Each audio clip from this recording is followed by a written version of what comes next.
का रे का भेलो केक ना कटबे का? बैठ बैठ आराम से बैठ। दोस्त याद होती तो कटती केक। साला खाए ला ललाए रहेला हमेशा।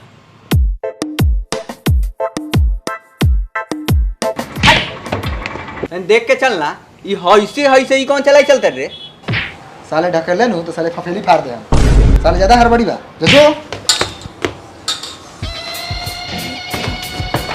ज्यादा अकड़ हो गेलो कि ना ज्यादा ताकत हो गेलो फफेली पकड़ता रे। ताकत बहुत ताकत बा। साला खस्सी के मीट खाइले तब नु ताकत बा। तो हमरो पापा राजमिस्त्री हवा। तो राजमिस्त्री हो तो कथी करते हो? काट दे तो करनी से। तो फांसी ना होते उनका? साला फांसी काला होते रे करनी से काटेला। साला वो अजमल कसाब के फांसी ना भेरली रे साला वो आतंकवादी नु रही रे। हमर पापा राजमिस्त्री हवा घर बनावल हवा। ए चल एगो तो साला गिफ्ट लेके आयल बा ऊपर से आपस में लड़ाई करत रे। चल happy birthday khurma. Thank you thank you. Happy birthday khurma. Happy birthday khurma. हमर लड़वा हैप्पी बर्थडे करत रहे। यहाँ साले एक सुबह के भूखे प्यासे बैठल रही। सरवा अंग्रेज का औलाद बनल बा। और सब खुरमा सब ठीक बा ठीक बा। आप रुके जा नहीं खन लौकत। पापा आवत रन। आ जिलेबी चाची मैं हिया कल आई। तो काला खिसा तरे माइना तो हैदार सैफुलवा वो गिफ्ट ले आला हूं। तोनी से ना ले ले गिफ्ट। लिफ्ट रे साला सीढ़ी से नीचे हर क्या बता नहीं कहाँ लागल है रे में लिफ्ट। अरे साला बहिराट साला गिफ्ट कहत है या लिफ्ट साला सुनत रे। हट ओने हट। तोनी के गिफ्ट ना नु देबे ठीक बा। तोनी के बर्थडे ना नु हतो। आई ना ले है साला तू केकरा में ले जालस गिफ्ट रे बतियाल बड़े। चल काट केक काट। हां बरका ले जालन साले गिफ्ट। अरे केको कटबे कुछ चाहिए रे। काट ना कैसे न मीठे का 12 मीठा रे। तू साला एने आ तो पहले। का भेलो रे? साला पहले केक काटनी ना तू साला खा ले ले। साला तोड़ पकड़ लगी जाते रे। देख ले खुरमावा हाथ मत उठाओ। साला अभी केक काटनी ना तू केक जुटिया देले साला कहत रे मारी ना फेंक साला। अरे बाप रे तोरा माये के मिस कॉल मार देम साले।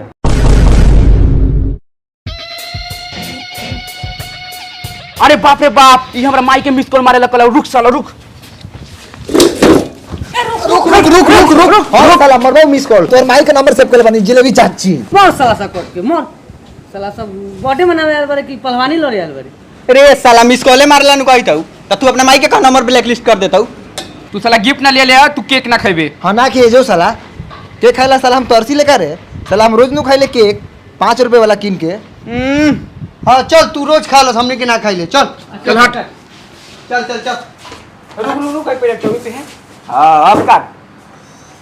काट ना रे तोरी बहन करा काट ना रे साला। का मेरे रे बड़ा जोर से पेशाब लागल बहु। पेशाब लागल हो तो मुंह में मुदबे करे। दो साला मुद क्या सरवा के तो अभी पेशाब लागल बा और थोड़ा देर बाद के हगास लागल बा। ई सरवा बर्थडे मनावे आइल बा लागत है साला होगे मुते आइल बा। यहाँ भूख के गांड फाटल बा। बाप रुकिए चल बा प्रणाम सा। खुश रह रे सरवा सा खुश रह। ए सरवा के खिलाओ सरवा भुट्टा बूढ़ा पुंडर है यहीं में दवा दो। ए मुन्ना ए गुरु क्या चाहवा खुरमावा के पापा ओ के खाए के मन चल ना के खाए। कहाँ बा साला दोगलावा? कौन दोगलावा हो? खुरमावा। हाँ खुरमावा। ओ ओकर नाम दोगलो है। ओकर नाम दोगला नहीं कर ओकर काम दोगला बा। कहाँ बा? बा ए जंग बा मुते गेल हवा। ए ससिया जो बुला के ले तू जो हम काले जाई तू ना जे भाई ना रोका बुला के ले खुरमा। ए खुरमा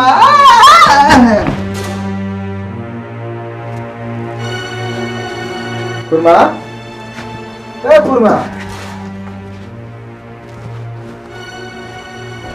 ए साला काकी को खाली ए खुरमा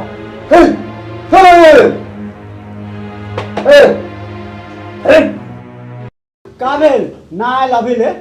जो रे अब तू जो बुला के ले आओ साला बुझाता आय?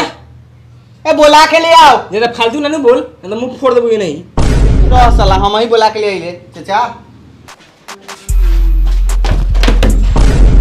मार दे लगी कथी मार दे रे साला हमर नहीं करते साला रे ए साला हम आनिए ना तो साला हगे वाला टंकी में साला लटक के मरल लइया साला बाहर कर बाप पुरु की आवा है लेकिन का कहबे रे साला अगर जान जतो तो हमनी के केस हो जाई साला साला हम नाम बोनी कसम से कहते यार तो बाप के कसम कहते बात साला अपन बाप के कसम बोल साला एक काम कर एकरा के ए खुरमा ए साला कोनो देख ली तब तू काम करना एकरा के अंदर घुसाओ चल साला सो रो कहाँ जाता जाता तो चाचा बैठो हम सबके लेके आओ तनी चल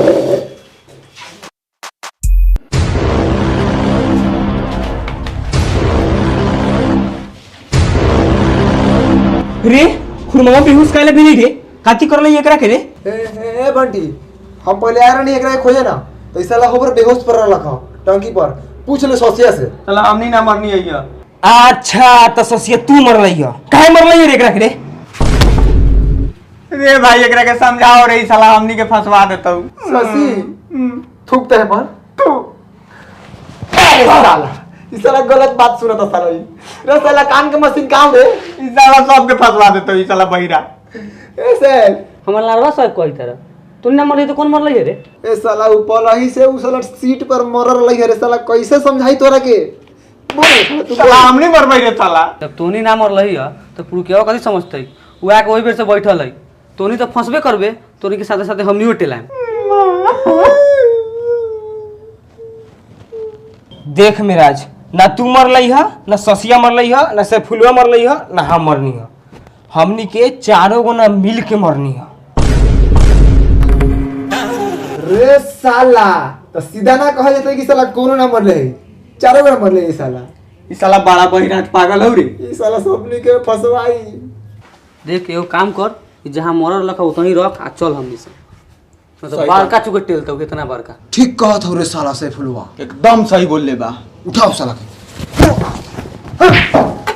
साला बड़ा भारी भारी साला पुरुकिया के औलाद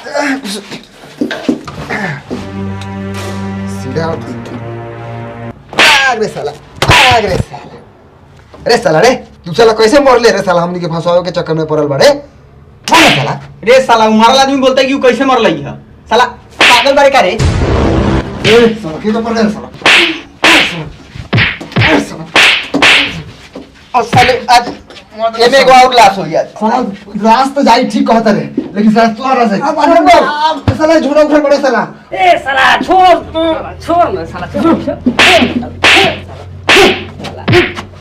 लो तो नहीं लड़ाई कर हम जाएंगे ए कौन लड़ाई करत है ससी भाई लड़ाई करता निकाल ना हमनी एंगे मजाक न करिले भाई बनी सब भाई बड़ा साले तोरे टेलाइबे करबो हमनियो के टेलवाइबो देखा एकरा सर पर चुमा चाटी करनी कि ना अभी तो चल यहां से साला फंसबे का चल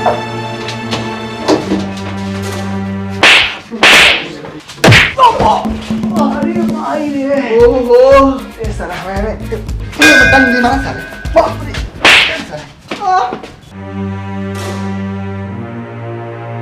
हमरा के एगो बात बताओ कैसे मरलई है खुरमावा हमरा के बताओ साला तू अभी ना चल ले ना उस साला पेशाब करे के बहाने गिर लो हां लेकिन साला के लागल रही लेटरिन अच्छा ना देख ले साला हम पूरा पीछे खुला कर लिया ना ना उस साला जोर लगा के जिंग लेटरिन कहलो होता गार के नस फाट गेल दी साला के